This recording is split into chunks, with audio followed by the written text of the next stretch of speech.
Welcome to Pennsylvania in Focus. I'm Eliana Kernodle. Going on 2 days since Election Day, and Pennsylvania still doesn't know who their senator will be. Joining me with more on this story is the Center Square's Pennsylvania editor, Kristen Smith.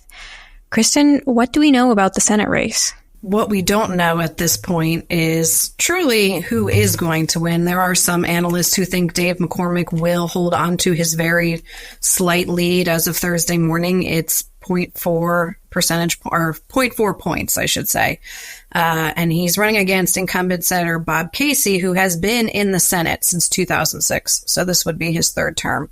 And this race is remarkably close, in addition to 3 House races that are also uncalled at this time. And Pennsylvania has 17 seats. So in these 3 races, we're really talking about a Republican sweep. But that being said, McCormick, who is just down ballot from Trump, has not seemed to win decisively as Trump did on election night. Trump still has about a 2-point lead over Kamala Harris. Now the 98% of the votes are in, so it's not like this is likely to change. But for McCormick, he has not pulled away from Casey in the way that Trump and other Republicans across the state have done so. It's not entirely clear why. Again, some analysts believe it's because running against a longstanding U.S. senator is hard, that the senator's campaign is going to have more money, and McCormick is relatively unknown, but that also benefits him. So we're in the territory of a recount, an automatic recount, if they don't come to a resolution here soon, or if he doesn't find a few more thousand votes. At this point, it's still up in the air what could happen. Where might outstanding votes be at this point? It depends on whose campaign you ask. Senator Casey says that there's votes still in Philadelphia, and that is a heavily Democratic area, so he would expect that the majority of those votes would go to him. Meanwhile, McCormick is banking on more rural parts of the state, specifically Cambria County, which is very rural, because they had issues with their election machines on election day early in the morning. And so they had to extend their voting hours until 10 o'clock, and votes are being hand counted. So again, those results are coming in very slowly. So that's why there seems to be some disagreement about who will actually win in the end. And that's why there's still room for McCormick to increase his lead to outside of the recount area. But at the same time, there's a chance for Casey to narrow it and move it into automatic recount. And that is, it's not something that happens all that often in Pennsylvania. So, we'll see where that goes from here. But that is the current state of things. And given how slow this process has gone, it's unclear at this point if we will have a resolution Thursday.